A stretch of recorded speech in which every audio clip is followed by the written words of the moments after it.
कृष्ण वंदे जगद्गुरुं। 9वां अध्याय का 19वां और 20वां श्लोक। 9वां अध्याय का 19वां श्लोक। तपाम्यहमेहि वर्ष निगृह्णाम युत्सृजामि च अमृतं चैव मृत्युश्च सत्सच्चाहम् अर्जुन। ऊपर कहे गए श्लोकों का अर्थ है, हे अर्जुन, संसार के हित के लिए मैं ही सूर्य रूप से तपता हूँ, जल को ग्रहण करता हूँ और फिर उस जल को वर्षा रूप से बरसा देता हूँ। और तो क्या कहूँ, अमृत और मृत्यु तथा सत और असत भी मैं ही हूँ। तपाम्यहमेहि वर्ष निगृह्णाम युत्सृजामि च का अर्थ है, पृथ्वी पर जो कुछ अशुद्ध गंदी चीजें हैं जिनसे रोग पैदा होते हैं, उनका शोषण करके प्राणियों को निरोग करने के लिए अर्थात औषधियों जड़ी बूटियों में जो जहरीला भाग है उसका शोषण करने के लिए, और पृथ्वी का जो जलीय भाग है जिससे अपवित्रता होती है उसको सुखाने के लिए मैं ही सूर्य रूप से तपता हूँ। सूर्य रूप से उन सब के जलीय भाग को ग्रहण करके और उस जल को शुद्ध तथा मीठा बना करके समय आने पर वर्षा रूप से प्राणिमात्र के हित के लिए बरसा देता हूँ, जिससे प्राणिमात्र का जीवन चलता है। अमृतं चैव मृत्युश्च सत्सच्चाहम् अर्जुन का अर्थ है, मैं ही अमृत और मृत्यु हूँ, अर्थात मात्र जीवों का प्राण धारण करते हुए जीवित रहना, न मरना, और संपूर्ण जीवों के पिंड प्राणों का वियोग होना, मरना भी मैं ही हूँ। और तो क्या कहूँ, सत्सत नित्य अनित्य कारण कार्य रूप से जो कुछ है वह सब मैं ही हूँ। तात्पर्य है कि जैसे महात्मा की दृष्टि में सब कुछ वासुदेव भगवत स्वरूप ही, ऐसे ही भगवान की दृष्टि में सतसत कारण कार्य सब कुछ भगवान ही हैं।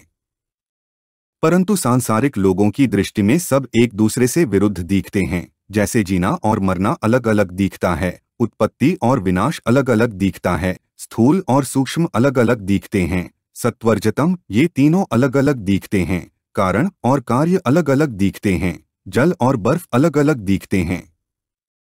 परंतु वास्तव में संसार रूप में भगवान ही प्रकट होने से, भगवान ही बने हुए होने से सब कुछ भगवत स्वरूप ही है। भगवान के सिवाय उसकी स्वतंत्र सत्ता है ही नहीं। जैसे सूत से बने हुए सब कपड़ों में केवल सूत ही सूत है, ऐसे ही वस्तु व्यक्ति क्रिया पदार्थ आदि सब कुछ केवल भगवान ही भगवान हैं। 9वां अध्याय का 20वां श्लोक। त्रैविद्या मा सोमपाः पूतपापा यज्ञैरिष्ट्वा स्वर्गति प्रार्थयन्ते ते पुण्यमासाद्य सुरेंद्रलोक मशनन्ति दिव्यान् दिवि देवभोगान्। ऊपर कहे गए श्लोकों का अर्थ है, वेदत्रयी में कहे हुए सकाम अनुष्ठान को करने वाले और सोमरस को पीने वाले जो पाप रहित मनुष्य यज्ञों के द्वारा इंद्र रूप से मेरा पूजन करके स्वर्ग प्राप्ति की प्रार्थना करते हैं, वे पुण्य के फलस्वरूप इंद्रलोक को प्राप्त करके वहां स्वर्ग में देवताओं के दिव्य भोगों को भोगते हैं।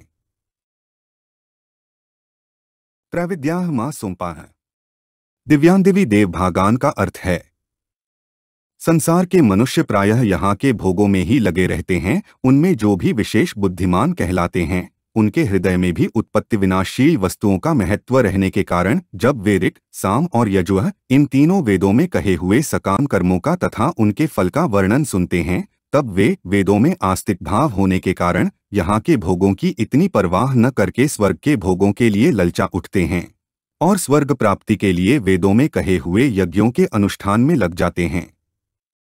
ऐसे मनुष्यों के लिए ही यहाँ त्रैविद्याः पद आया है।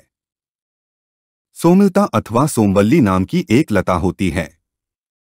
उसके विषय में शास्त्र में आता है कि जैसे शुक्ल पक्ष में प्रतिदिन चंद्रमा की एक एक कला बढ़ते बढ़ते पूर्णिमा को कलाएं पूर्ण हो जाती हैं और कृष्ण पक्ष में प्रतिदिन एक एक कला क्षीण होते होते अमावस्या को कलाएं सर्वथा क्षीण हो जाती हैं, ऐसे ही उस सोमलता का भी शुक्ल पक्ष में प्रतिदिन एक एक पत्ता निकलते निकलते पूर्णिमा तक 15 पत्ते निकल आते हैं और कृष्ण पक्ष में प्रतिदिन एक एक पत्ता गिरते गिरते अमावस्या तक पूरे पत्ते गिर जाते हैं। उस सोमलता के रस को सोमरस कहते हैं। यज्ञ करने वाले उस सोमरस को वैदिक मंत्रों के द्वारा अभिमंत्रित करके पीते हैं, इसलिए उनको सोमपाः कहा गया है। वेदों में वर्णित यज्ञों का अनुष्ठान करने वाले और वेद मंत्रों से अभिमंत्रित सोमरस को पीने वाले मनुष्यों के स्वर्ग के प्रतिबंधक पाप नष्ट हो जाते हैं, इसलिए उनको पूतपापाः कहा गया है। भगवान ने पूर्व श्लोक में कहा है कि सतसत सब कुछ मैं ही हूँ, तो इंद्र भी भगवत स्वरूप ही हुए। अतः यहाँ माम पद से इंद्र को ही लेना चाहिए, क्योंकि सकाम यज्ञ का अनुष्ठान करने वाले मनुष्य स्वर्ग प्राप्ति की इच्छा से स्वर्ग के अधिपति इंद्र का ही पूजन करते हैं और इंद्र से ही स्वर्ग प्राप्ति की प्रार्थना करते हैं। स्वर्ग प्राप्ति की इच्छा से स्वर्ग के अधिपति इंद्र की स्तुति करना और उस इंद्र से स्वर्गलोक की याचना करना, इन दोनों का नाम प्रार्थना है। वैदिक और पौराणिक विधि विधान से किए गए सकाम यज्ञों के द्वारा इंद्र का पूजन करने और प्रार्थना करने के फलस्वरूप वे लोग स्वर्ग में जाकर देवताओं के दिव्य भोगों को भोगते हैं। वे दिव्य भोग मनुष्यलोक के भोगों की अपेक्षा बहुत विलक्षण हैं। वहां वे दिव्य शब्द, स्पर्श, रूप, रस और गंध, इन पांचों विषयों का भोग अनुभव करते हैं। इनके सिवाय दिव्य नंदन वन आदि में घूमना, सुखाराम लेना, आदर सत्कार पाना, महिमा पाना आदि भोगों को भी भोगते हैं। हमारे चैनल को सब्सक्राइब करें। अगर यह वीडियो आपको अच्छी लगी तो वीडियो को लाइक करें, वीडियो को अपने दोस्तों के साथ शेयर करें, अपने सुझाव हमें कमेंट करके बताएं। जय श्री कृष्णा।